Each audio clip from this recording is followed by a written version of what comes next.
Hey everybody, this is Doc Green, the Rose Color. I just want to come back on here real quick and do a video. This video is going to be about CB radios, what the knobs for and everything for. But before that, I want you guys to please hit subscribe. It really helps me out and everything, gives me pushes me up higher on the rating on YouTube and everything. If you like, hit that like button, hit that bell for notifications. Now let's get on to what the program is supposed to be about. The CB radio. Hey everybody, it's Doc Green, the Rose Color. It's been a while, I know, guys. I got a couple of teeth I had to get pulled. Oh my god. So anyway, my whole face was swollen up for a little over a week, and I got still a little bit of a bruise there. But anyway, feeling much better now, so I'm gonna go ahead and make a quick video. I've been on here watching guys make videos about CBs, truck drivers and stuff, not really knowing what they're talking about. I'm not being mean or anything. They're doing the best they can, but they really should have looked up some of these controls and everything before they started talking about them. So I decided what I'm going to do today is I'm going to teach all of you guys what the controls are on a radio.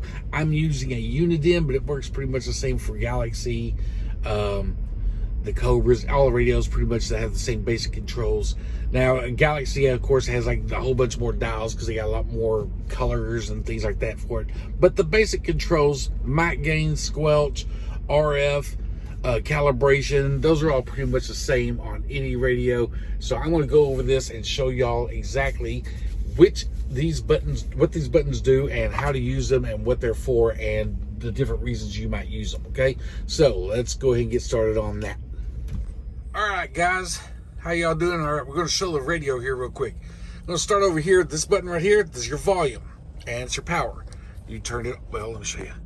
You can turn it all the way down and off. That's your volume and your power on the Uniden. Oh, well, actually on every radio pretty much. Right next to that, you got squelch, mic gain, RF gain, and your calibration.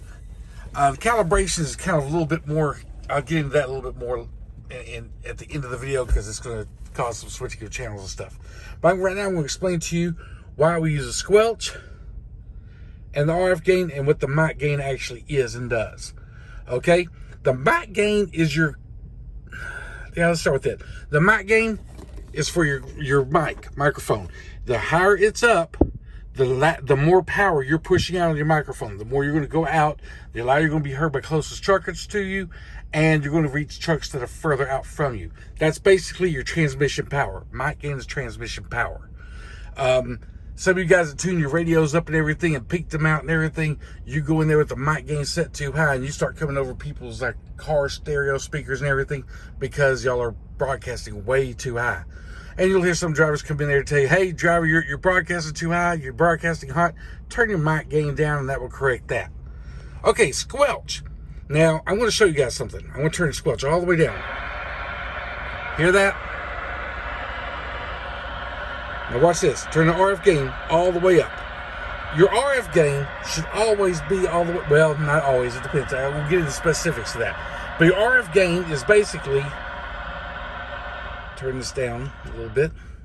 Your RF gain is your power to receive, okay? And if you turn it all the way up, which I recommend most of the time keep it all the way up, but it pulls in power from every radio transmission as far out as it can get.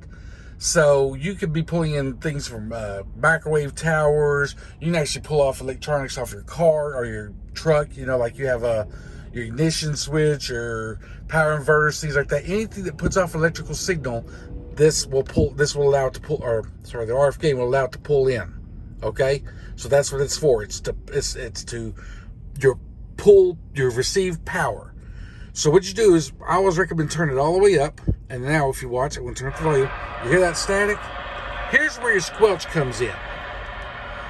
Your squelch comes in because you can adjust your squelch until you quit hearing it. This is sort of like well, truck drivers, we call it a filter, but it's a lot more complicated than that. But for our general purposes, this is the filter. Okay? It's going to filter out all the other outside noises, what we call white noise. Okay, it's going to, if you turn it all the way to the left, you're going to it's bringing in everything. It's allowing everything, all signals come flowing through it. When you turn to the right, you start filtering out those white noises, and boom, I go to I can't hear it, and then just like a tad bit more, and that should get you pretty good. Okay, maybe a little bit more for me.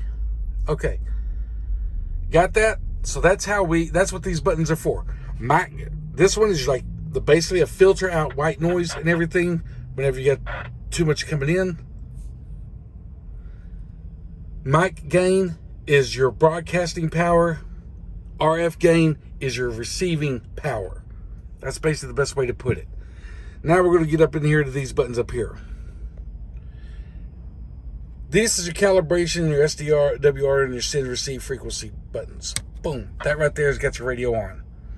This right here is like calibrating your SWR and your calibration. Ride most of the time with it up.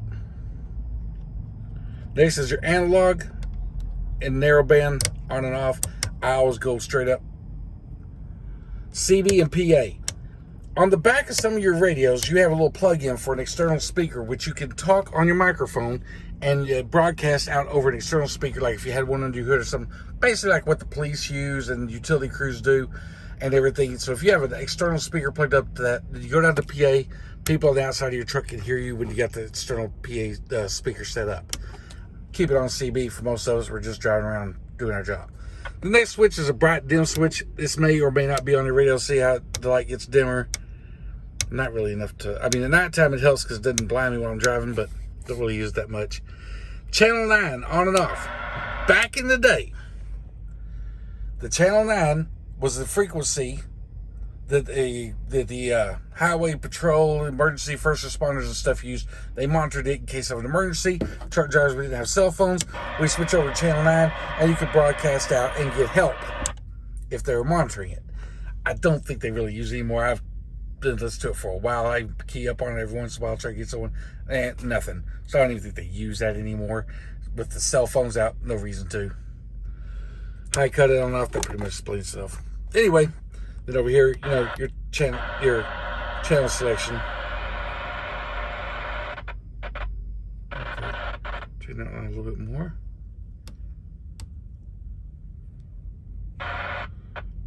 And that's basically all there is to all the controls on your CB. And I'm going to teach you guys how to calibrate. Calibrate, you want to calibrate going all the way down to channel 21. Or I'm sorry, channel 1. Go up to 40 or down to 1. I usually do mine on 1. Switch your button over here to calibrate. All right, now watch this. When I push on the mic, see that needle jump up? I want it to jump up. If you look right up at the top there, see if I can focus in. You see where it says CAL? Well, let me focus in.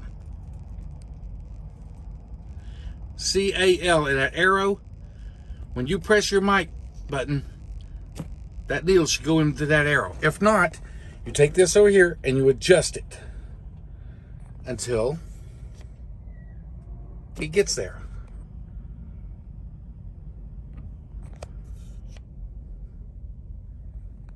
That's it. Now, I know some people go back and forth between 1 and 4 and 40, and they calibrate it and real fine tune it and everything. And I get it. That's great. And if you have a power meter and you're trying to adjust, you got different size antennas, you're trying to go long and short on your antenna and stuff, then yeah, you want to go into all that. For me, if I can get channel 1 and I got my calibration over into that arrow, that's good enough for me. I'm not trying to, you know, get specific. I'm not trying to have a super powered radio out here, or at least not yet. I say not yet, but driving for 20 years. I never have been interested in all that. I use my radio for work, talking, joking, you know, listen to some funny stories, listen to guys get on each other's case and everything. It's a really great little tool to have. It's also fun just to listen to, monitor and stuff. But anyway, so once you've done your calibration, switch it all the way back up. Switch back over to channel 19 or 20 or 21, wherever you're at. You know, different place. I usually go 19 or 20. And you're good to go. And that's how you set up your radio, and that's what all the buttons are for, and I hope that explains it. Some guys in here, they think the RF gain and the squelch are the same thing. They are not. RF gain allows your radio to pull in signals from further out. It turns up the receiving power. Squelch filters out the white noise of all that you're further out you're reaching. Because when you turn it up, you're also, the signals that are close to you, you're pulling in more of them. So microwave ovens, things like that, all that will come in a lot stronger. The squelch is your filter to filter out the white noise. Mic gain, again, is your broadcasting power. That's pretty much it, guys. Anyway, hope that video helps. Y'all have a good one.